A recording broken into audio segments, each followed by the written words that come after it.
রহমান রহিম আল্লাহ তাআলার নামে। যে কিতাব তোমার উপর নাজিল করা হয়েছে তুমি তা তেলাওয়াত করো এবং নামাজ প্রতিষ্ঠা করো। নিঃসন্দেহে নামাজ মানুষকে অশ্লীলতা ও মন্দ কাজ থেকে বিরত রাখে, পরন্তু আল্লাহ তাআলাকে হামেশা স্মরণ করাও একটি মহান কাজ। তোমরা যা কিছু করো আল্লাহ তাআলা তার সম্যক অবগত আছেন। হে মুসলমানরা, তোমরা কিতাবধারীদের সাথে কোন রকম তর্ক বিতর্ক করো না, তবে উত্তম পন্থায় করতে পারো। আবার তাদের মধ্যে যারা জুলুম করে তাদের কথা আলাদা। আর তোমরা বলো, আমরা ঈমান এনেছি কিতাবের যা কিছু আমাদের উপর নাজিল করা হয়েছে তার উপর, আরো ঈমান এনেছি যা কিছু তোমাদের উপর নাজিল করা হয়েছে তার উপরও। আসলে আমাদের মাবুদ ও তোমাদের মাবুদ হচ্ছেন একজন এবং আমরা সবাই তার কাছেই আত্মসমর্পণ করি। যেভাবে আমি আগের কিতাব নাজিল করেছি ঠিক সেভাবেই আমি তোমার উপর এই কিতাবও নাজিল করেছি। আমি আগে যাদের কিতাব দান করেছিলাম যারা সত্যানুসন্ধিৎসু ছিল তারা এর উপর ঈমান এনেছে। পরবর্তী লোকদের মাঝেও কিছু ভালো মানুষ আছে যারা এর উপর ঈমান এনেছে। আসলে অস্বীকারীরা ছাড়া কেউই আমার আয়াত অস্বীকার করে না। তুমি তো এ কোরআন নাজিল হওয়ার আগে কোনো বই পুস্তক পাঠ করনি, না তুমি তোমার ডান হাত দিয়ে কোনো কিছু লিখে রেখেছ যে তা দেখে অসত্যের পূজারীরা কোনো সন্দেহে লিপ্ত হয়ে পড়ছে। বরং এগুলো হচ্ছে তাদের অন্তরে সুস্পষ্ট নিদর্শন যাদের আল্লাহ তাআলার পক্ষ থেকে জ্ঞান দেয়া হয়েছে। কতিপয় জালেম ব্যক্তি ছাড়া আমার এই সুস্পষ্ট আয়াতের সাথে কেউই গোড়ামি করতে পারে না। তারা তোমার সম্পর্কে বলে, এ ব্যক্তির কাছে তার মালিকের পক্ষ থেকে নবুয়তের কোনো প্রমাণ নাজিল হয় না কেন? হে নবী, তুমি বলো, নিদর্শন তো আল্লাহ তাআলার হাতেই রয়েছে। আমি তো হচ্ছি আযাবের একজন সুস্পষ্ট সতর্ককারী মাত্র। হে নবী, এদের জন্য এটাই কি যথেষ্ট নয় যে স্বয়ং আমি তোমার উপর কিতাব নাজিল করেছি যা তাদের কাছে তেলাওয়াত করা হচ্ছে? অবশ্যই ঈমানদার সম্প্রদায়ের জন্য এতে আল্লাহ তাআলার অনুগ্রহ ও নসিহত রয়েছে। হে নবী, তুমি বলো, আমার ও তোমাদের মধ্যে সাক্ষী হিসেবে আল্লাহ তাআলাই যথেষ্ট। কেননা আসমান সমূহ ও জমিনে যা আছে তার সবকিছু তিনি জানেন। যারা বাতিলের উপর ঈমান আনে এবং আল্লাহ তাআলাকে অস্বীকার করে তারাই হচ্ছে মারাত্মক ক্ষতিগ্রস্ত। হে নবী, এরা তোমার কাছে আযাব ত্বরান্বিত করার কথা বলে। যদি আল্লাহ তাআলার কাছে এদের শাস্তি দেওয়ার জন্য একটি দিনক্ষণ সুনির্দিষ্ট না থাকত তাহলে কবেই না তাদের উপর আযাব এসে যেত। অবশ্যই এদের উপর আকস্মিকভাবে আযাব আসবে এবং তারা জানতেও পারবে না। তোমার কাছে এরা আযাব ত্বরান্বিত করার কথা বলে, অথচ জাহান্নাম তো কাফেরদের পরিবেষ্টন করেই নেবে। যেদিন আযাব তাদের গ্রাস করবে তাদের ওপর থেকে, তাদের পায়ের নিচ থেকে তাদের গ্রাস করবে। আল্লাহ তাআলা তখন বলবেন, দুনিয়ায় তোমরা যা কিছু করতে এখন তার মজা উপভোগ করো। হে আমার বান্দারা, যারা আমার উপর ঈমান এনেছ, আমার জমিন অনেক প্রশস্ত, সুতরাং তোমরা একমাত্র আমার ইবাদত করো। প্রতিটি জীবকেই মরণের স্বাদ গ্রহণ করতে হবে, এরপর তোমাদের সবাইকে আমার কাছেই ফিরে আসতে হবে। যারা আমার উপর ঈমান আনবে এবং নেক কাজ করবে আমি তাদের জন্য জান্নাতে সুরম্য কোঠা তৈরি করব, যার পাদদেশ দিয়ে ঝর্ণাধারা প্রবহমান থাকবে। সেখানে তারা চিরস্থায়ী হবে। কত উত্তম পুরস্কার এই নেককার মানুষগুলোর জন্য। নেককার মানুষ হচ্ছে তারা যারা ধৈর্য ধারণ করেছে এবং সর্বাবস্থায় নিজেদের মালিকের উপরই নির্ভর করেছে। কত ধরনের বিচরণশীল জীব এ দুনিয়ায় রয়েছে যারা কেউই নিজেদের রিজিক নিজেরা কাঁধে বহন করে বেড়ায় না। আল্লাহ তাআলাই তাদের এবং তোমাদের নিত্যদিনের রিজিক সরবরাহ করেন। তিনি সব কিছু শোনেন এবং সব কিছু জানেন। হে নবী, তুমি যদি তাদের জিজ্ঞেস করো, আসমান সমূহ ও জমিন কে পয়দা করেছে, সূর্য ও চন্দ্রকে কে কাজে লাগিয়ে রেখেছে, তারা অবশ্যই বলবে একমাত্র আল্লাহ তাআলা। কিন্তু তারপরেও এরা কোথায় কোথায় ঠোকর খাচ্ছে। বস্তুত আল্লাহ তাআলা তার বান্দাদের মাঝে যাকে চান তার রিজিক প্রশস্ত করে দেন, আবার যাকে চান তার জন্য তা কমিয়ে দেন। অবশ্যই আল্লাহ তাআলা সবকিছুর ব্যাপারে সম্যক অবগত আছেন। হে নবী, যদি তুমি তাদের জিজ্ঞেস করো, আসমান থেকে কে পানি বর্ষণ করেছে, অতঃপর কে জমিন একবার মরে যাওয়ার পর সে পানি দ্বারা তাতে জীবন সঞ্চার করেছে, অবশ্যই এরা বলবে আল্লাহ তাআলাই। তুমি বলো, যাবতীয় তারিফ একমাত্র আল্লাহ তাআলার জন্য, কিন্তু ওদের অধিকাংশ মানুষই তা অনুধাবন করে না। এ পার্থিব জীবন তো অর্থহীন কতিপয় খেল তামাশা ছাড়া আসলেই আর কিছু নয়। আখিরাতে জীবনই হচ্ছে সত্যিকারের জীবন। কত ভালো হতো যদি তারা এই বিষয়টা জানত। যখন এরা জলযানে আরোহণ করে বিপর্যয়ের সম্মুখীন হয়, তখন তারা একান্ত নিষ্ঠার সাথে আল্লাহ তাআলাকেই ডাকে। কিন্তু আল্লাহ তাআলা যখন তাদের মুক্তি দিয়ে স্থলে নামিয়ে নিরাপদ করে দেন, তখন সাথে সাথে আল্লাহ তাআলার সাথেই এরা শরিক করতে শুরু করে, যেন আমি তাদের উপর যা কিছু অনুগ্রহ করেছি তা তারা অস্বীকার করতে পারে, এবং এভাবেই এরা কয়টা দিন দুনিয়ায় ভোগ বিলাস করে কাটিয়ে দিতে পারে। অচিরেই এরা আসল ঘটনা জানতে পারবে। এরা কি দেখতে পাচ্ছে না কিভাবে আমি এ মক্কাকে শান্তি ও নিরাপদ আশ্রয়স্থল বানিয়ে রেখেছি, অথচ তার চারপাশে মানুষদের প্রতিনিয়ত জোর করে ছিনিয়ে নেওয়া হচ্ছে। এরপরেও কি তারা বাতিলের উপর ঈমান আনবে এবং আল্লাহ তাআলার নিয়ামত অস্বীকার করবে? তার চেয়ে বড় জালেম আর কে হতে পারে যে স্বয়ং আল্লাহ তাআলার উপরই মিথ্যা অপবাদ আরোপ করে, অথবা তার কাছে যখন সত্য এসে যায় তখন তাকেই অস্বীকার করে? হে নবী, এমন ধরনের অস্বীকারীদের জন্য জাহান্নামী কি একমাত্র আশ্রয়স্থল হওয়া উচিত নয়? অপরদিকে যারা আমারই পথে জিহাদ করে, আমি অবশ্যই তাদের আমার পথে পরিচালিত করব। নিঃসন্দেহে আল্লাহ তাআলা নেককার বান্দাদের সাথে রয়েছেন। সূরা আর রুম। রহমান রহিম আল্লাহ তাআলার নামে। আলিফ লাম মিম। রোম জাতি পরাজিত হয়ে গেছে। ভূমণ্ডলের সবচাইতে নিচু অঞ্চলে সংঘটিত ঘটনা। তাদের পরাজয়ের পর অচিরেই তারা আবার বিজয় লাভ করবে। 3 থেকে 9 এ বিজোড় বছরের মাঝে এ ঘটনা ঘটবে। এর আগেও চূড়ান্ত ক্ষমতা ছিল আল্লাহ তাআলার হাতে, এবং এ ঘটনার পরেও সে চাবিকাঠি তাঁরই হাতে থাকবে। রোমকদের বিজয়ে সেদিন ঈমানদার ব্যক্তিরা ভীষণ খুশি হবে। আল্লাহ তাআলার সাহায্যেই এসব ঘটবে। তিনি যখন যাকে চান তাকেই বিজয় সাহায্য দান করেন। তিনি মহাপরাক্রমশালী ও পরম দয়ালু। এটা হচ্ছে আল্লাহ তাআলারই ওয়াদা। আল্লাহ তাআলা কখনো তার ওয়াদার বরখেলাফ করেন না, কিন্তু অধিকাংশ মানুষই তা জানে না। তারা তো পার্থিব জীবনের শুধু বাইরের দিকটি সম্পর্কেই জানে, কিন্তু আখিরাতের জীবন সম্পর্কে তারা সম্পূর্ণই গাফেল। এ মানুষগুলো কি নিজেদের মনে একথা চিন্তা করে না আল্লাহ তাআলা কিভাবে আসমান সমূহ, জমিন ও অন্য সব কিছু যথাযথভাবে এবং একটি সুনির্দিষ্ট সময় দিয়ে পয়দা করেছেন? কিন্তু মানুষদের মাঝে অধিকাংশই এ সব কিছুর শেষে তাদের মালিকের সামনে হাজির হওয়া অস্বীকার করে। এরা কি আমার জমিনে ভ্রমণ করে না এবং তাদের আগের লোকদের পরিণাম প্রত্যক্ষ করে না? অথচ তারা শক্তিতে এদের চাইতে ছিল অনেক প্রবল। তারা এ জমিনেই অনেক চাষাবাদ করেছে। আজ এরা যেমন একে আবাদ করছে, তাদের চাইতে বরং তারা বেশি পরিমাণেই একে আবাদ করেছিল।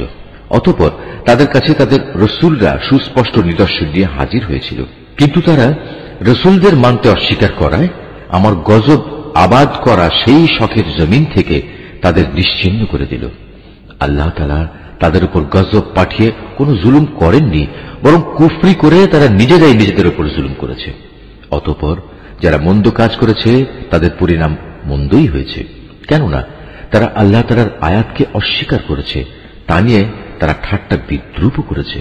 আল্লাহ তাআলা নিজেই তার সৃষ্টিকে অস্তিত্ব দান করেন, আবার তিনি তাকে তার মূলের দিকে ফিরিয়ে নেন। অতঃপর তোমাদের তার কাছেই ফিরে যেতে হবে। যেদিন কিয়ামত অনুষ্ঠিত হবে সেদিন এর ভয়াবহতা দেখে অপরাধী ব্যক্তিরা ভীত বিহ্বল হয়ে পড়বে। সেদিন তাদের শরীকদের কেউই তাদের জন্য সুপারিশ করার মতো থাকবে না, বরং তারা তাদের এ শরীক করার ঘটনাই তখন অস্বীকার করবে। যেদিন কিয়ামত হবে সেদিন মানুষরা ঈমান ও কুফরের ভিত্তিতে আলাদা হয়ে পড়বে। যারা আল্লাহর উপর ঈমান এনেছে এবং সাথে সাথে নেক কাজ করেছে তারা জান্নাতের বাগিচায় থাকবে। তাদের সেখানে প্রাচুর্যপূর্ণ মেহমানদারি করা হবে। অপরদিকে যারা কুফরি করেছে এবং আমার আয়াত অস্বীকার করেছে শেষ বিচারের দিন আমার সামনাসামনি হওয়ার ঘটনা, তাদের আযাবের সম্মুখীন করা হবে। অতএব দিবাশেষে যখন তোমরা সন্ধ্যা করো তখন আল্লাহ তাআলার মাহাত্ম্য ঘোষণা করো। যখন সকালবেলার মাধ্যমে দিনের শুরু করো তখনও। আসমান সমূহ ও জমিনের যাবতীয় প্রশংসা তো একমাত্র তাঁরই জন্য। তাঁর মাহাত্ম্য ঘোষণা করো যখন তোমরা দিনের দ্বিতীয় প্রহর শুরু করো, আবার যখন দিনের তৃতীয় প্রহর শুরু করো তখনও। কেননা তিনি মৃত থেকে জীবন্ত কিছুর আবির্ভাব ঘটান, একইভাবে জীবন্ত কিছু থেকে মৃতকে বের করে আনেন। তিনি সেই সত্তা যিনি এ জমিনকে তার নির্জীব অবস্থার পর পুনরায় জীবন দান করেন। ঠিক এভাবেই তোমাদের আবার পুনরুত্থিত করা হবে। আল্লাহ তাআলার কুদরতের নিদর্শন সমূহের মধ্যে একটি নিদর্শন এই যে শুরুতে তিনি তোমাদের মাটি থেকে পয়দা করেছেন, অতঃপর তোমরা মানুষ হিসেবে জমিনে সর্বত্র ছড়িয়ে পড়লে। তার কুদরতের নিদর্শন সমূহের মাঝে এও একটি যে তিনি তোমাদের জন্য তোমাদের মধ্যে থেকে তোমাদের সঙ্গী সঙ্গিনীদের বানিয়েছেন, যাতে করে তোমরা তাদের কাছে সুখ শান্তি লাভ করতে পারো। উপরন্তু তিনি তোমাদের মাঝে ভালোবাসা ও পারস্পরিক সৌহার্দ্য সৃষ্টি করে দিয়েছেন। অবশ্যই এর মাঝে চিন্তাশীল সম্প্রদায়ের জন্য অনেক নিদর্শন রয়েছে। আকাশমালা ও জমিনের সৃষ্টি, তোমাদের পারস্পরিক ভাষা ও বর্ণ বৈচিত্র্য নিঃসন্দেহে তার কুদরতের নিদর্শন সমূহের মাঝে এক একটি বড় নিদর্শন। অবশ্যই জ্ঞানবান মানুষদের জন্য এতে অনেক নিদর্শন রয়েছে। তোমাদের রাত ও দিনের ঘুম, তোমাদের তার দেয়া রিজেক তালাশ করাও তার কুদরতের নিদর্শন সমূহের মাঝে একটি। অবশ্য এই সবকিছুর মাঝে যে জাতি আল্লাহর কথা শোনে তাদের জন্য অনেক নিদর্শন রয়েছে। তার কুদরতের নিদর্শন সমূহের মাঝে এও একটি যে তিনি তোমাদের বিদ্যুৎ ও তার আলো দেখান ভয়ে এবং আশা সঞ্চারের মাঝ দিয়ে তা প্রতিভাত হয়। তিনি আসমান থেকে পানি বর্ষণ করেন, অতঃপর তা দিয়ে জমিন একবার নির্জীব হয়ে যাওয়ার পর তাকে পুনরায় জীবন দান করেন। অবশ্য এতেও বোধ শক্তি সম্পন্ন জাতির জন্য আল্লাহকে চেনার অনেক নিদর্শন রয়েছে। তার নিদর্শন সমূহের মাঝে এও একটি যে তার আদেশেই আসমান জমিন নিজ নিজ অবস্থানের উপর দাঁড়িয়ে আছে। তোমরা মাটির ভেতরে চলে গেলে অতঃপর যখন তিনি তোমাদের সে মাটির ভেতর থেকে বেরিয়ে আসার জন্য ডাক দেবেন, তখন সে ডাক শোনা মাত্রই তোমরা উঠে আসবে। এ আকাশমালা ও জমিনে যেখানে যা কিছু আছে তা তো একান্তভাবে তাঁর জন্যই, সব কিছু তাঁর আদেশেরই অনুগত। তিনি সেই মহান সত্তা যিনি গোটা সৃষ্টি জগৎকে প্রথমবার পয়দা করেন, অতঃপর কিয়ামতের দিন তাকে আবার আবর্তিত করবেন। সৃষ্টির প্রক্রিয়ায় সে কাজটি তার জন্য খুবই সহজ, কেননা আসমান সমূহ ও জমিনে সর্বোচ্চ মর্যাদা তো তার জন্যই নির্ধারিত এবং তিনি মহাপরাক্রমশালী প্রজ্ঞাময়। হে মানুষরা, আল্লাহ তাআলা তোমাদের বোঝার জন্য তোমাদের নিত্যদিনের ঘটনা থেকে উদাহরণ পেশ করছেন। সে উদাহরণটির জিজ্ঞাসা হচ্ছে, আমি তোমাদের যে রিজিক দান করেছি তাকে তোমাদের অধিকারভুক্ত দাস দাসেরা সমভাবে অংশীদার, এমন অংশীদার যাতে করে তোমরা এবং তারা সমান হয়ে যেতে পারো। বলতে পারো, তোমরা কি তাদের ব্যাপারে ততটুকু ভয় করো যতটুকু ভয় নিজেদের ব্যাপারে করো? বস্তুত এভাবেই আমি বোধ শক্তি সম্পন্ন সম্প্রদায়ের জন্য আমার কথাগুলো খুলে খুলে বর্ণনা করি। কিন্তু যারা সীমা লঙ্ঘনকারী তারা অজ্ঞানতাবশত নিজেদের খেয়াল খুশির অনুসরণ করে রেখেছে। সুতরাং আল্লাহ তাআলা যাকে গোমরা করে রেখেছেন তাকে কে হেদায়েতের পথ দেখাতে পারে? এমন সব লোকদের কোনো সাহায্যকারীও নেই। অতএব হে নবী, তুমি নিষ্ঠার সাথে নিজেকে সঠিক দ্বীনের উপর কায়েম রাখো। আল্লাহ তাআলার প্রকৃতির উপর নিজেকে দাঁড় করাও, যার উপর তিনি মানুষকে পয়দা করেছেন। মনে রেখো, আল্লাহর সৃষ্টির মাঝে কোনো রদ বদল নেই। এ হচ্ছে সহজ সরল জীবন বিধান, কিন্তু অধিকাংশ মানুষই তা জানে না। তোমরা একনিষ্ঠভাবে তাঁর অভিমুখী হও এবং শুধু তাঁকেই ভয় করো। তোমরা নামাজ প্রতিষ্ঠা করো এবং কখনো মুশরিকদের দলভুক্ত হয়েও না। তাদের মাঝে এমনও আছে যারা তাদের দিনকে টুকরো টুকরো করে দিয়েছে এবং তারা নানা ফেরকায়ও পরিণত হয়ে গেছে। প্রত্যেক দলই নিজেদের কাছে যা কিছু রয়েছে তা নিয়ে মত্ত আছে। মানুষদের যখন কোনো দুঃখ দৈন্য স্পর্শ করে তখন তারা তার আল্লাহর দিকে বিনয়ের সাথে ধাবিত হয়ে তাদের মালিককে ডাকতে থাকে। অতঃপর যখন তিনি তাদের তার দয়া নিয়ামতের স্বাদ উপভোগ করান তখন সাথে সাথে তাদের একদল লোক তাদের মালিকের সাথে অন্যদের শরীক করতে শুরু করে। উদ্দেশ্য হচ্ছে যা কিছু অনুগ্রহ আমি তাদের দান করেছি তার প্রতি যেন অকৃতজ্ঞতাজনিত আচরণ করতে পারে। করে নাও, অতঃপর অচিরেই তোমরা তোমাদের কুফরির ফলাফল জানতে পারবে। কিংবা আমি কি তাদের উপর এমন কোন দলিল প্রমাণ পাঠিয়েছি যে যে শিরক এরা করে চলেছে তা তাদের এ ধরনের কোন আদেশ দেয়? আমি যখন মানুষদের অনুগ্রহের স্বাদ আস্বাদন করাই তখন তারা তাতে ভীষণ খুশি হয়, আবার যখন তাদেরই কাজের কারণে তাদের উপর কোনো মুসিবত পতিত হয় তখন তারা সাথে সাথেই নিরাশ হয়ে পড়ে। এরা কি এ বিষয়টি নিয়ে ভেবে দেখেনি আল্লাহ তাআলা যার জন্য চান তার রিজিক প্রসারিত করে দেন, আবার যাকে চান তাকে কম করে দেন। নিঃসন্দেহে যারা ঈমানদার জাতি, এতে তাদের জন্য অনেক নিদর্শন রয়েছে। অতএব হে ঈমানদার ব্যক্তি, তুমি আত্মীয় স্বজনকে তার অধিকার আদায় করে দাও। অভাবগ্রস্ত মুসাফিরদেরও নিজ নিজ পাওনা বুঝিয়ে দাও। এ বিষয়টি তাদের জন্য ভালো যারা একমাত্র আল্লাহ তাআলার সন্তুষ্টি কামনা করে, আর সত্যিকার অর্থে এরাই হবে সফল কাম। যা কিছু ধন সম্পদ তোমরা সুদের উপর দাও, তা তো এজন্যই দাও যেন তা অন্য মানুষদের মালের সাথে সামিল হয়ে বৃদ্ধি পায়। আল্লাহ তাআলার দৃষ্টিতে তা কিন্তু মোটেই বাড়ে না। অপরদিকে যে যাকাত তোমরা দান করো, তা যেহেতু একান্তভাবে আল্লাহ তাআলাকে সন্তুষ্ট করার উদ্দেশ্যে দান করো, তাই বরং বৃদ্ধি পায়। জেনে রেখো, এরাই হচ্ছে সেসব লোক যারা যাকাতের মাধ্যমে আল্লাহর দরবারে নিজেদের সম্পদ বহুগুণে বাড়িয়ে নেয়। আল্লাহ তাআলা সেই পরাক্রমশালী সত্তা যিনি তোমাদের সৃষ্টি করেছেন, অতঃপর তিনি তোমাদের রিজিক দান করেছেন। তিনিই আবার তোমাদের মৃত্যু দেবেন, অতঃপর কিয়ামতের দিন তিনি তোমাদের আবার জীবন দেবেন। তোমরা যাদের আল্লাহর সাথে শরীক করে নিয়েছ, তাদের কেউ কি এমন আছে যে এর কোনো একটি কাজও করতে পারবে? মূলত তারা আল্লাহর সাথে যাদের শরীক বানায়, আল্লাহ তাআলা তা থেকে অনেক পবিত্র, অনেক মহান। মানুষের কৃতকর্মের দরুন জলে স্থলে সর্বত্র আজ বিপর্যয় ছড়িয়ে পড়েছে। মূলত আল্লাহ তাআলা তাদের কতিপয় কাজকর্মের জন্য তাদের শাস্তির স্বাদ আস্বাদন করাতে চান, যাতে করে তারা সেসব কাজ থেকে ফিরে আসে। হে নবী, তুমি বলো, তোমরা আল্লাহর জমিনে ভ্রমণ করো এবং যারা আগে এখানে মজুদ ছিল আল্লাহ তাআলাকে অস্বীকার করায় তাদের কি পরিণতি হয়েছিল তা অবলোকন করো। মূলত তাদের অধিকাংশ লোকই ছিল মুশরিক। অতএব হে নবী, তুমি তোমার নিজেকে সত্য দ্বীনের উপর প্রতিষ্ঠিত করে রাখো আল্লাহ তাআলার পক্ষ থেকে ভয়াবহ দিনটি আসার আগে পর্যন্ত, যা কেউই ফিরিয়ে রাখতে পারবে না।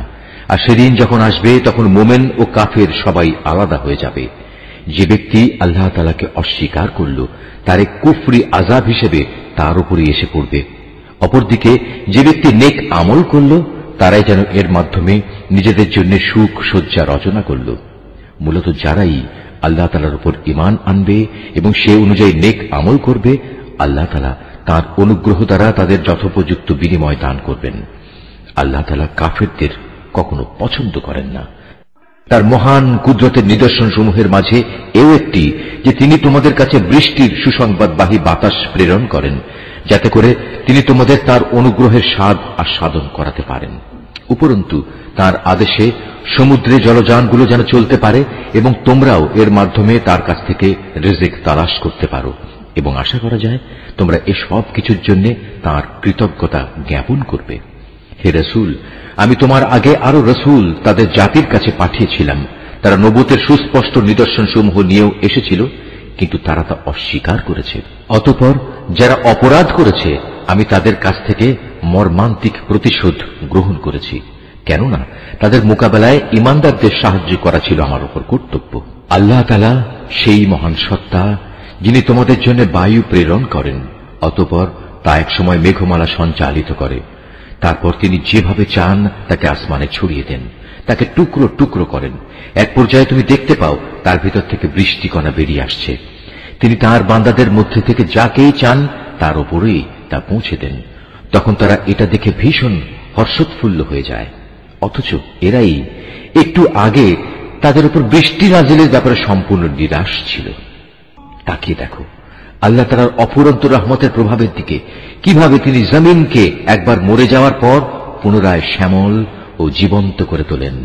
অবশ্যই আল্লাহ তাআলা এভাবে কিয়ামতের দিন সব মৃতকে জীবন দান করবেন, কেননা তিনি সর্ববিষয়ের উপর একক ক্ষমতাবান।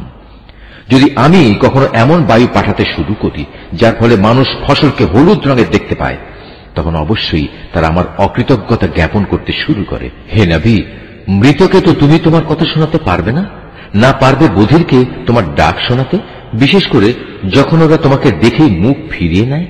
তুমি অন্ধদের তাদের গুমরাহি থেকে বের করে সঠিক পথ দেখাতে পারবে না। তুমি তো কেবল এমন লোকদেরই আমার কথা শোনাতে পারবে যে আমার আয়াতসমূহের উপর ঈমান আনে, কেননা এরাই হচ্ছে নিবেদিত মুসলমান। আল্লাহ তাআলাই হচ্ছেন সেই মহান সত্তা যিনি তোমাদের দুর্বল করে পয়দা করেছেন, অতঃপর তিনি এই দুর্বলতার পর দেহে শক্তি সৃষ্টি করেছেন, আবার তিনি এই শক্তির পর পুনরায় দুর্বলতা ও বার্ধক্য সৃষ্টি করেছেন। বস্তুত তিনি যা ইচ্ছা তাই সৃষ্টি করেন এবং তিনি সর্বোচ্চ ক্ষমতাবান ও সর্বজ্ঞ। যেদিন কিয়ামত কায়েম হবে সেদিন অপরাধী ব্যক্তিরা কসম খেয়ে বলবে, তারা তো কবরে মুহূর্তকালের বেশি অবস্থান করেনি। আসলে এরা এভাবেই সত্য বিমুখ থেকেছে এবং দ্বারে দ্বারে ঠোকর খেয়েছে। কিন্তু সেসব লোক যাদের যথার্থ জ্ঞান ও ঈমান দেয়া হয়েছে তারা বলবে, না, তোমরা তো আল্লাহ তাআলার হিসাব মতো কবরের পুনরুত্থান দিবস পর্যন্তই অবস্থান করে এসেছ, আর আজকের দিনই হচ্ছে সেই প্রতিশ্রুত পুনরুত্থান দিবস। কিন্তু তোমরা এই দিনটাকে সঠিক বলে জানতে না। সেদিন জালেমদের ওজর আপত্তি তাদের কোনোই উপকারে আসবে না, না তাদের আল্লাহ তাআলার সন্তুষ্টি লাভের সুযোগ দেয়া হবে। হে নবী, আমি মানুষদের বোঝানোর জন্য এ কোরআনে সব ধরনের উদাহরণই পেশ করেছি। তারপরেও যদি তুমি এদের কাছে কোনো আয়াত নিয়ে হাজির হও, তবুও এ কাফেররা বলবে, তোমরা তো বাতিলপন্থী। এভাবেই আল্লাহ তাআলা তাদের অন্তরে মোহর মেরে দেন, যারা সত্য সম্পর্কে কিছুই জানে না। অতএব হে নবী, তুমি ধৈর্য ধারণ করো, অবশ্যই আল্লাহ তাআলার ওয়াদা সত্য। যাদের শেষ বিচারের দিনের উপর আস্থা নেই তারা যেন তোমাকে কখনোই সত্য দিন থেকে বিচলিত করতে না পারে। সূরা লুকমান। রহমান রহিম আল্লাহ তাআলার নামে। আলিফ লাম মিম, এগুলো হচ্ছে একটি জ্ঞান গর্ভ কিতাবের আয়াত। নেককার মানুষদের জন্য এ হচ্ছে হেদায়েত ও রহমত। যারা নামাজ প্রতিষ্ঠা করে, যাকাত আদায় করে, সর্বোপরি যারা শেষ বিচার দিনের উপর নিশ্চিত বিশ্বাস রাখে, এই লোকগুলোই তাদের মালিকের পক্ষ থেকে যথার্থ হেদায়েতের উপর রয়েছে। মূলত এরাই হচ্ছে সফল কাম। মানুষদের মাঝে এমন ব্যক্তিও আছে যে অর্থহীন ও বেহুদা গল্প কাহিনী কেনে, যাতে করে মানুষদের নিতান্ত অজ্ঞতার ভিত্তিতে আল্লাহ তাআলার পথ থেকে দূরে সরিয়ে রাখতে পারে। সে এ নিয়ে হাসি বিদ্রুপ করে। তাদের জন্য অপমানকর শাস্তির ব্যবস্থা রয়েছে। যখন তার সামনে আমার আয়াতসমূহ তেলাওয়াত করা হয় তখন সে দম্ভ ভরে মুখ ফিরিয়ে নেয়, যেন সে কখনো তা শুনতেই পায়নি, আর কান দুটি যেন বধির। তাকে তুমি কঠোর আযাবের সুসংবাদ দাও। নিঃসন্দেহে যারা আল্লাহ তাআলার উপর ঈমান এনেছে এবং নেক আমল করেছে তাদের জন্য রয়েছে নিয়ামতের সমাহার, জান্নাত সমূহ। সেখানে তারা চিরকাল অবস্থান করবে। আল্লাহ তাআলার প্রতিশ্রুতি অতীব সত্য। তিনি মহাপরাক্রমশালী, প্রজ্ঞাময়। তোমরা দেখতে পাচ্ছ তিনি আসমান সমূহকে কোন স্তম্ভ ছাড়াই পয়দা করেছেন। তিনি জমিনে পাহাড় সমূহ স্থাপন করে রেখেছেন যাতে করে তা তোমাদের নিয়ে কখনো একদিকে ঢলে না পড়ে। আবার তাতে প্রত্যেক প্রকারের বিচরণশীল জন্তু তিনি ছড়িয়ে দিয়েছেন। হ্যাঁ, আমি আকাশ থেকে পানি বর্ষণ করেছি, অতঃপর সে পানি দিয়ে সেখানে আমি সুন্দর সুন্দর জিনিসপত্র উৎপাদন করিয়েছি। এ হচ্ছে আল্লাহ তাআলার সৃষ্টি। অতঃপর তোমরা আমাকে দেখাও তো, আল্লাহকে বাদ দিয়ে তারা তোমাদের উপাস্য দেবতার কি সৃষ্টি করেছে? আসলেই জালেমরা সুস্পষ্ট গুমরাহিতে নিমজ্জিত রয়েছে। আমি লোকমানকে জ্ঞান দান করেছিলাম যে তুমি আল্লাহ তাআলার নিয়ামতের শুকর আদায় করো, কেননা যে ব্যক্তি আল্লাহ তাআলার শুকর আদায় করে সে তো তা করে তার নিজের ভালোর জন্যই। আর যদি কেউ অকৃতজ্ঞতাজনক আচরণ করে তার জানা উচিত আল্লাহ তাআলা কারোই মুখাপেক্ষী নন, তিনি যাবতীয় প্রশংসার অধিকারী। হে নবী, স্মরণ করো যখন লোকমান তার ছেলেকে নসিহত করতে গিয়ে বলল, হে বৎস, আল্লাহ তাআলার সাথে শিরক করো না, কেননা শিরক হচ্ছে সবচাইতে বড় জুলুম। আমি মানুষকে তাদের পিতামাতার ব্যাপারে নির্দেশ দিয়েছি যেন তারা তাদের সাথে ভালো ব্যবহার করে, কেননা তার মা কষ্টের পর কষ্ট সহ্য করে তাকে গর্ভে ধারণ করেছে এবং 2 বছর পর সে বুকের দুধ খাওয়া ছেড়েছে। তুমি তোমার নিজের সৃষ্টির জন্য আমার শুকর আদায় করো এবং তোমার লালন পালনের জন্য পিতামাতার কৃতজ্ঞতা আদায় করো। অবশ্য তোমাদের সবাইকে আমার কাছেই ফিরে আসতে হবে। যদি তারা উভয়ে তোমাকে এ বিষয়ের উপর পীড়াপিড়ি করে যে তুমি আমার সাথে শিরক করবে, যে ব্যাপারে তোমার কোনো জ্ঞানই নেই, তাহলে তুমি তাদের দুজনের কারোই কথা মানবে না। তবে দুনিয়ার জীবনে তুমি অবশ্যই তাদের সাথে ভালো ব্যবহার করবে। তুমি শুধু তার কথাই শুনবে যে ব্যক্তি আমার অভিমুখী হয়ে আছে। অতঃপর তোমাদের আমার দিকেই ফিরে আসতে হবে। তখন আমি তোমাদের বলে দেব তোমরা দুনিয়ার জীবনে কি কি কাজ করতে। লোকমান আরো বলল, হে বৎস, যদি তোমার কোনো আমল সরিষার দানা পরিমাণ ছোট হয় এবং তা যদি কোনো শিলাখণ্ডের ভেতর কিংবা আসমান সমূহেও লুকিয়ে থাকে, অথবা যদি তা থাকে জমিনের ভেতরে, তাও আল্লাহ তাআলা সামনে এনে হাজির করবেন। আল্লাহ তাআলা অবশ্যই সূক্ষ্মদর্শী এবং সকল বিষয়ে সম্যক অবগত। লোকমান আরো বলল, হে বৎস, তুমি নামাজ প্রতিষ্ঠা করো, মানুষদের ভালো কাজের আদেশ দাও, মন্দ কাজ থেকে বিরত রাখো। তোমার উপর কোনো বিপদ মুসিবত এসে পড়লে তার উপর ধৈর্য ধারণ করো। বিপদে ধৈর্য ধারণ করার এই কাজ নিঃসন্দেহে একটি বড় সাহসিকতাপূর্ণ কাজ। হে বৎস, কখনো অহংকার বসে তুমি মানুষদের জন্য তোমার গাল ফুলিয়ে রেখে তাদের অবজ্ঞা করো না, এবং আল্লাহর জমিনে কখনো ঔদ্ধত্যপূর্ণভাবে বিচরণ করো না, কেননা আল্লাহ তাআলা প্রত্যেক ঔদ্ধত অহংকারীকেই অপছন্দ করেন। হে বৎস, জমিনে চলার সময় তুমি মধ্যম পন্থা অবলম্বন করো, তোমার কণ্ঠস্বর নিচু করো, কেননা সব আওয়াজের মধ্যে সবচাইতে অপ্রীতিকর আওয়াজ হচ্ছে গাধার আওয়াজ। তোমরা কি একথা কখনো চিন্তা করে দেখোনি? যা কিছু আসমান সমূহে রয়েছে, যা কিছু রয়েছে জমিনের মধ্যে, আল্লাহ তাআলা তা তোমাদের অধীন করে রেখেছেন, এবং তোমাদের উপর তিনি তার দেখা অদেখা যাবতীয় নিয়ামত পূর্ণ করে দিয়েছেন। কিন্তু এ সত্ত্বেও মানুষের মাঝে কিছু এমন আছে যারা আল্লাহ তাআলা সম্পর্কে অর্থহীন তর্ক করে। তাদের কাছে না আছে তর্ক করার মতো কোনো জ্ঞান, না আছে কোনো দীপ্তিমান গ্রন্থ। আর যখন তাদের বলা হয় আল্লাহ তাআলা যা কিছু নাজিল করেছেন তোমরা তার অনুসরণ করো, তখন তারা বলে, আমরা কেবল সে বস্তুরই অনুসরণ করব যার উপর আমরা আমাদের বাপ দাদাদের পেয়েছি। কিন্তু শয়তান যদি তাদের বাপ দাদাদের জাহান্নামের আযাবের দিকে ডাকতে থাকে, তাহলেও কি এরা তাদের অনুসরণ করবে? যদি কোনো ব্যক্তি সৎ কর্মশীল হয়ে আল্লাহ তাআলার কাজে নিজেকে সম্পূর্ণ সঁপে দেয়, তাহলে সে যেন মনে করে এর দ্বারা একটা মজবুত হাতল ধরেছে, কেননা যাবতীয় কাজকর্মের চূড়ান্ত পরিণাম আল্লাহ তাআলার কাছে। যদি কেউ কুফরি করে, তবে তার কুফরি যেন হে নবী তোমাকে দুশ্চিন্তাগ্রস্ত না করে, কারণ তাদের তো আমার কাছেই ফিরে আসতে হবে। অতঃপর আমি তাদের বলে দেব দুনিয়ায় তারা কি আমল করে এসেছে। অবশ্যই আল্লাহ তাআলা মানুষের অন্তরে যা কিছু লুকায়িত আছে সে ব্যাপারে সম্যক অবগত রয়েছেন। আমি তাদের স্বল্প সময়ের জন্য কিছু জীবনোপকরণ দিয়ে রাখব, অতঃপর আমি তাদের কঠিন আযাবের দিকে টেনে নিয়ে যাব। তুমি যদি তাদের জিজ্ঞেস করো আসমান সমূহ ও জমিন কে পয়দা করেছে, তারা অবশ্যই বলবে, হ্যাঁ, আল্লাহ তাআলাই সৃষ্টি করেছেন। তুমি বলো, সমস্ত প্রশংসা আল্লাহ তাআলার জন্য। কিন্তু তাদের অধিকাংশ মানুষই বোঝে না। আকাশমালা ও পৃথিবীতে যা কিছু আছে তা সবই আল্লাহ তাআলার জন্য। অবশ্যই আল্লাহ তাআলা সব ধরনের অভাব মুক্ত এবং তিনি সমস্ত প্রশংসার মালিক। জমিনের সমস্ত গাছ যদি কলম হয় এবং মহাসমুদ্রগুলোর সাথে যদি আরো 7 সমুদ্র যুক্ত হয়ে তা কালি হয়, তবুও আল্লাহ তাআলার গুণাবলী সম্পর্কিত কথাগুলো লিখে শেষ করা যাবে না। নিশ্চয়ই আল্লাহ তাআলা পরাক্রমশালী ও প্রজ্ঞাময়। হে মানুষ, তোমাদের সৃষ্টি করা, তোমাদের সবাইকে পুনরুত্থিত করা মূলত আল্লাহ তাআলার কাছে একজন মানুষের সৃষ্টি ও তার পুনরুত্থানের মতোই। নিঃসন্দেহে আল্লাহ তাআলা সব কিছু শোনেন এবং দেখেন। তুমি কি চিন্তা করে দেখোনি আল্লাহ তাআলা কিভাবে রাতকে দিনের ভেতর প্রবেশ করান, আবার দিনকে রাতের ভেতর প্রবেশ করান? কিভাবে তিনি সূর্য ও চন্দ্রকে তাঁর হুকুমের অধীন করে রাখেন?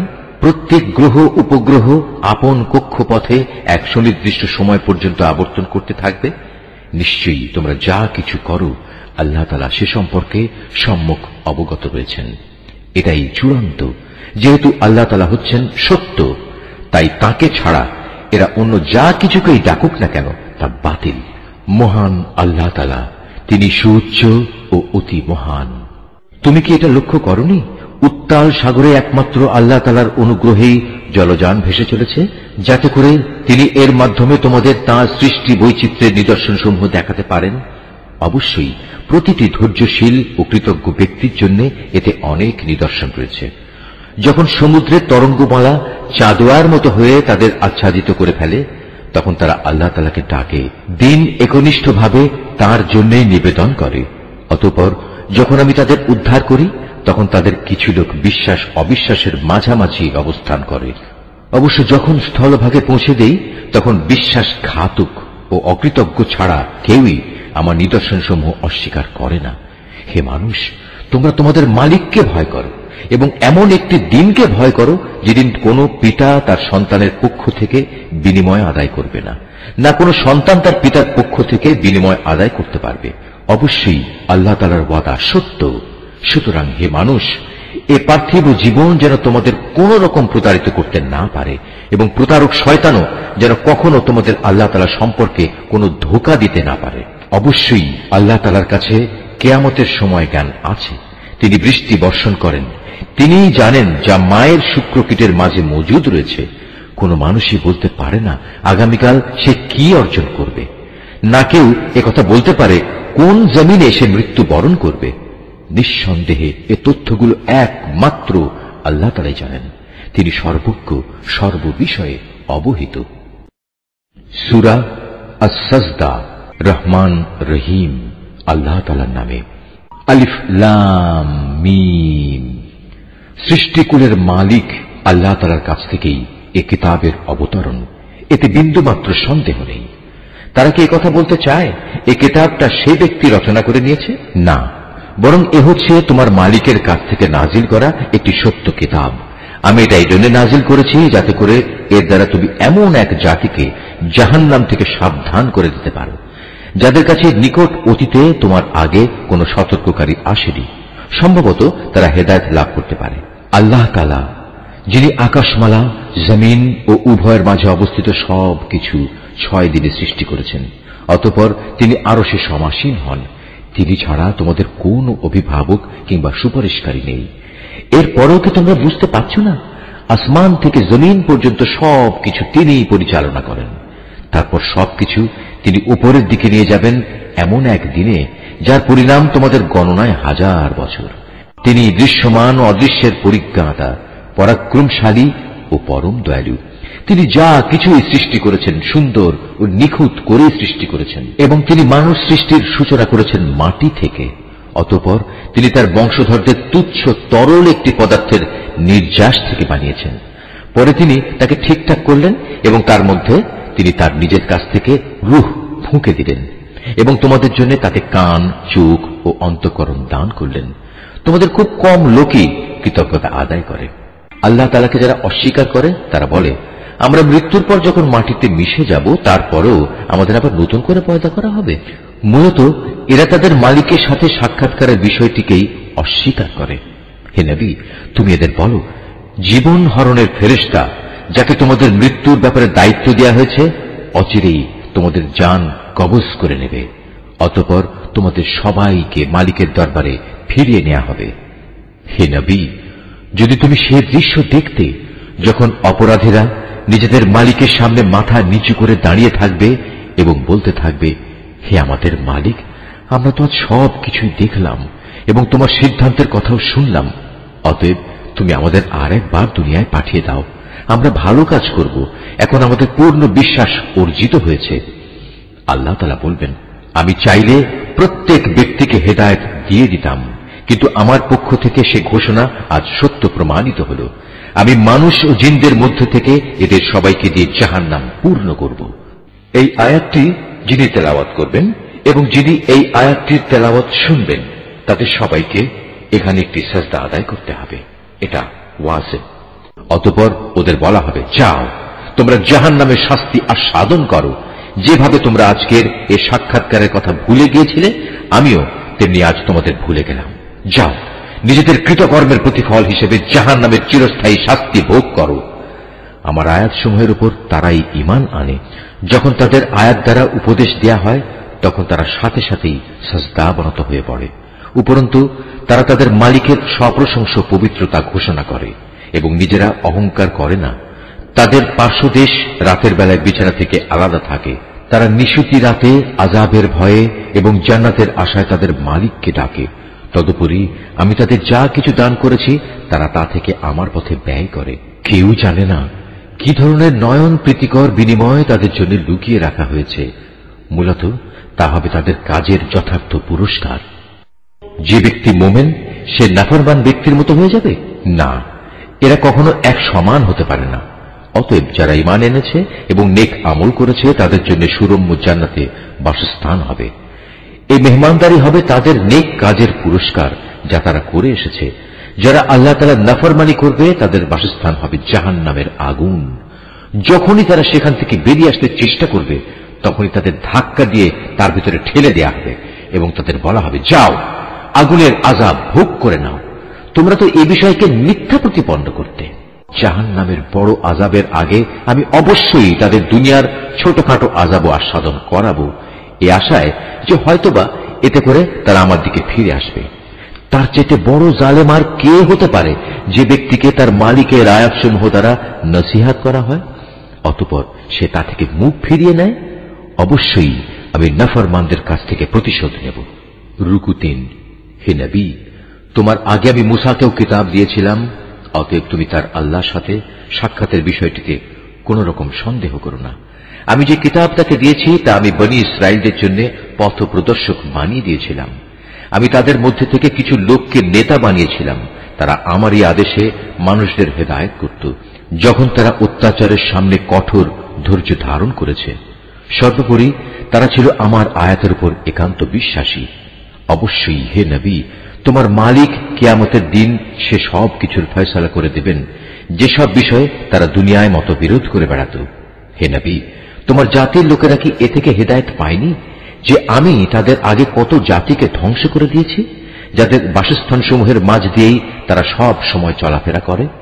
অবশ্যই এতে তাদের আল্লাহ তাআলাকে জানা ও চেনার জন্য অনেকগুলো নিদর্শন রয়েছে। এরপরেও কি এরা শুনবে না?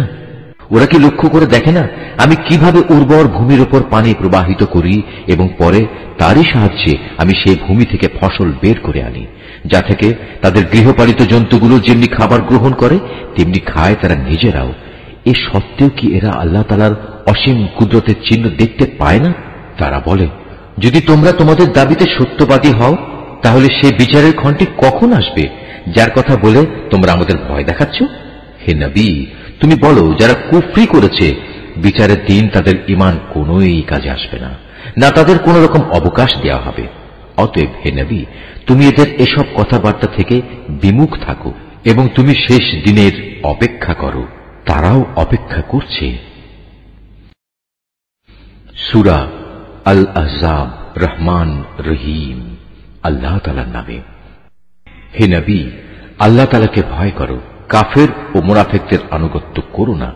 অবশ্যই আল্লাহ তাআলা সবকিছু জানেন, তিনি বিজ্ঞ কুশলী। তোমার মালিকের কাছ থেকে তোমার প্রতি যা কিছু ওহী নাজিল হয় তুমি শুধু তারই অনুসরণ করো। তোমরা যা কিছু করো আল্লাহ তাআলা অবশ্যই সে সম্পর্কে সম্যক ওয়াকিবহাল রয়েছেন। তুমি শুধু আল্লাহ তাআলার উপরে নির্ভর করো। চূড়ান্ত কর্ম বিধায়ক হিসেবে আল্লাহ তাআলাই তোমার জন্য যথেষ্ট। হে মানুষ, আল্লাহ তাআলা কোন মানুষের জন্য তার বুকে দুটো অন্তর পয়দা করেননি, না তিনি তোমাদের স্ত্রীদের যাদের সাথে তোমরা তোমাদের মায়েদের তুলনা করে জিহার করো তাদের সত্যি সত্যি তোমাদের মা বানিয়ে দিয়েছেন। একইভাবে তিনি তোমাদের পালক পুত্রকেও তোমাদের পুত্র বানিয়ে দেননি। আসলে তোমাদের এগুলো হচ্ছে নিছক তোমাদের মুখেরই কথা। সত্য কথা তো আল্লাহ তাআলাই বলেন এবং তিনিই তোমাদের পথ প্রদর্শন করেন। হে ঈমানদাররা, তোমরা তাদের পালক পুত্রদের আসল পিতার পরিচয় ডাকো, এটাই আল্লাহ তাআলার দৃষ্টিতে অধিক ন্যায়সঙ্গত। যদি তোমরা তাদের পিতা কারা সে পরিচয় না জানো তাহলে তাদের মনে করতে হবে তারা তোমাদের দ্বীনী ভাই ও বন্ধু। এ ব্যাপারে আগে যদি তোমাদের কোনো ভুল হয়ে থাকে তাহলে তাতে তোমাদের জন্য কোনো গুনাহ নেই। তবে যদি কেউ ইচ্ছা করে এমন কিছু করে তাহলে সে গুনাহগার হবে। নিঃসন্দেহে আল্লাহ তাআলা পরম ক্ষমাশীল ও দয়ালু। আল্লাহর নবী মুমিনদের কাছে তাদের নিজেদের চাইতে বেশি প্রিয় এবং নবীর স্ত্রীরা হচ্ছে তাদের মা সমান। কিন্তু আল্লাহর কিতাব অনুযায়ী যারা আত্মীয় স্বজন তারা সব মুমিন মুহাজির ব্যক্তি চাইতে একজন আরেকজনের বেশি নিকটতর। অবশ্য তোমরা যদি তোমাদের বন্ধু বান্ধবের সাথে কিছু সদাচরণ করতে চাও, এসব কথা আল্লাহ তাআলার কিতাবে লিপিবদ্ধ রয়েছে। হে নবী, স্মরণ করো যখন আমি নবী রাসূলদের কাছ থেকে আমার বিধান পৌঁছে দেওয়ার প্রতিশ্রুতি নিয়েছিলাম তোমার কাছ থেকে, নূহ, ইব্রাহিম, মুসা এবং মারিয়াম পুত্র ঈসার কাছ থেকেও। এদের কাছ থেকে আমি দ্বীন পৌঁছানোর পাকা পোক্ত ওয়াদা নিয়েছিলাম, যাতে করে তাদের মালিক কিয়ামতের দিন এসব সত্যবাদীদের তাদের সত্যবাদিতা সম্পর্কে জিজ্ঞেস করতে পারেন। আল্লাহ তাআলা কাফেরদের জন্য পীড়াদায়ক আযাব প্রস্তুত করে রেখেছেন। হে মানুষ, তোমরা যারা ঈমান এনেছ তোমরা নিজেদের উপর আল্লাহ তাআলার সে অনুগ্রহের কথা স্মরণ করো যখন শত্রু সৈন্য তোমাদের উপর ঝাঁপিয়ে পড়ছিল, অতঃপর আমি তাদের উপর এক প্রচন্ড হাওয়া প্রেরণ করেছি এবং তাদের কাছে পাঠিয়েছি এমন সব সৈন্য যাদের তোমরা দেখতে পাওনি। তোমরা তখন যা কিছু করছিলে আল্লাহ তাআলা অবশ্যই তা দেখছিলেন। যখন তারা তোমাদের উপর থেকে, তোমাদের নিজ থেকে তোমাদের উপর হামলা করার জন্য আসছিল, তখন ভয়ে তোমাদের চক্ষু বিস্ফোরিত হয়ে পড়েছিল, প্রাণ হয়ে পড়েছিল কণ্ঠাগত, এবং আল্লাহর সাহায্যের বিলম্ব দেখে তোমরা আল্লাহ তাআলা সম্পর্কে নানা রকমের ধারণা করতে লাগলে। সে বিশেষ সময়ে ইমানদাররা চরমভাবে পরীক্ষিত এবং তারা মারাত্মকভাবে কম্পিত হয়ে পড়েছিল। সে সময় মুনাফিক এবং যাদের মনে সন্দেহ ব্যাধি ছিল তারা বলতে লাগলো, আল্লাহ তাআলা ও তার রাসূল আমাদের সাথে যে ওয়াদা করেছেন তা মূলত প্রতারণা বই কিছুই ছিল না। বিশেষ করে যখন তাদের একটি দল এসে বলল, হে ইয়াসরিবের অধিবাসীরা, আজ শত্রু বাহিনীর সামনে তোমাদের দাঁড়াবার মতো কোনো জায়গা নেই, অতএব তোমরা ফিরে যাও। এমনকি তাদের একাংশ তোমার কাছে এই বলে অনুমতিও চাইছিল যে আমাদের বাড়ি ঘরগুলো সবই অরক্ষিত রয়েছে, তাই আমরা ফিরে যেতে চাই। অথচ আল্লাহ তাআলা জানেন তা অরক্ষিত ছিল না। আসলে ময়দান থেকে এরা পালাতে চেয়েছিল। যদি শত্রু দল নগরীর চারপাশ থেকে ওদের ভেতর প্রবেশ করত এবং যারা মুনাফিক তাদের যদি বিদ্রোহের ফিতনা খাড়া করার জন্য বলতো, তবে তারা নির্দ্বিধায় তাও মেনে নিত। এ ব্যাপারে তারা মোটেই বিলম্ব করত না। অথচ এই লোকেরাই ইতিপূর্বে আল্লাহ তাআলার সাথে ওয়াদা করেছিল তারা কখনো ময়দান থেকে পৃষ্ঠ প্রদর্শন করবে না। তাদের জানা উচিত ছিল আল্লাহ তাআলার সাথে করা ওয়াদা সম্পর্কে অবশ্যই তাদের জিজ্ঞাসাবাদ করা হবে। হে নবী, এদের তুমি বলো, যদি তোমরা মৃত্যুর ভয়ে পালাতে চাও অথবা কেউ তোমাদের হত্যা করবে এ কারণে পালাতে চাও, তাহলে এই পালানো তোমাদের কোনোই উপকার দেবে না। আর যদি কোন রকম পালিয়ে যেতে সক্ষম হও, তা হলেও তো সামান্য কয়দিনের উপকারই ভোগ করতে দেয়া হবে মাত্র। হে নবী, যদি আল্লাহ তাআলা তোমাদের কোনো অমঙ্গল করতে চান অথবা চান তোমাদের কোনো মঙ্গল করতে, তাহলে এই উভয় অবস্থায় তুমি বলো, এমন কে আছে যে তোমাদের আল্লাহ তাআলার সিদ্ধান্ত থেকে বাঁচাতে পারবে? আল্লাহ তাআলা ব্যতী রেখে এরা সেদিন না পাবে কোনো অভিভাবক, না পাবে কোনো সাহায্যকারী। অবশ্যই আল্লাহ তাআলা তোমাদের মধ্যকার সেসব মুনাফিক লোকদের চেনেন যারা অন্যদের যুদ্ধে অংশগ্রহণ করা থেকে বাধা দেয় এবং তাদের ভাই বন্ধুদের বলে, তোমরা আমাদের কাছে এসে যাও। আসলে ওদের অল্প সংখ্যক লোকই যুদ্ধে অংশগ্রহণ করে। যে কয়জন এসেছে তারাও তোমাদের বিজয়ের উপর কুণ্ঠিত থাকে। অতঃপর যখন তোমাদের উপর কোনো বিপদ আসে তখন তুমি তাদের দেখবে তারা চক্ষু উল্টিয়ে তোমার দিকে এমন ভাবে তাকাচ্ছে যেন কোনো ব্যক্তির উপর মৃত্যু এসে হাজির হয়েছে। কিন্তু যখন তোমরা বিজয় লাভ করো তখন এরাই গনিমতের সম্পদের উপর লোভী হয়ে তোমাদের সাথে বাকচাতুরি শুরু করে। আসলে এই লোকগুলো কিন্তু কখনো ঈমান আনেনি। আল্লাহ তাআলা তাই ওদের সব কাজই বিনষ্ট করে দিয়েছেন। আর এই কাজটা তো আল্লাহ তাআলার জন্য অত্যন্ত সহজ। অবরোধ প্রত্যাহার সত্ত্বেও এরা মনে করে এখনো শত্রু বাহিনী চলে যায়নি এবং শত্রুপক্ষ যদি আবার এসে চড়াও হয় তখন এরা মনে করবে কত ভালো হতো যদি তারা মরুভূমির বেদুইনদের সাথে ওখানেই থেকে যেতে পারত এবং সেখানে বসেই তোমাদের খবর নিতে পারত যে ফিরে আসা নিরাপদ কিনা। যদিও এরা এখনো তোমাদের মাঝে আছে, কিন্তু এরা খুব কম লোকই যুদ্ধে অংশগ্রহণ করবে। হে মুসলমানরা, তোমাদের জন্য অবশ্যই আল্লাহর রাসূলের জীবনের মাঝে অনুকরণযোগ্য উত্তম আদর্শ রয়েছে। আদর্শ রয়েছে এমন প্রতিটি ব্যক্তির জন্য যে আল্লাহ তাআলার সাক্ষাৎ পেতে আগ্রহী এবং যে পরকালের মুক্তির আশা করে। সর্বোপরি যে বেশি পরিমাণে আল্লাহ তাআলাকে স্মরণ করে। খাঁটি ঈমানদাররা যখন শত্রু বাহিনী দেখল তখন তারা বলে উঠল, এ তো হচ্ছে তাই যার ওয়াদা আল্লাহ তাআলা ও তার রাসূল আমাদের কাছে আগেই করেছিলেন। আল্লাহ তাআলা ও তার রাসূল অবশ্যই সত্য কথা বলেছেন। এই ঘটনার ফলে তাদের ঈমান ও আনুগত্যের পরিমাণ আরো বৃদ্ধি পেল। ঈমানদারদের মাঝে কিছু লোক তো এমন রয়েছে যারা আল্লাহ তাআলার সাথে জীবন বাজির যে ওয়াদা করেছিল তা সত্য প্রমাণ করল।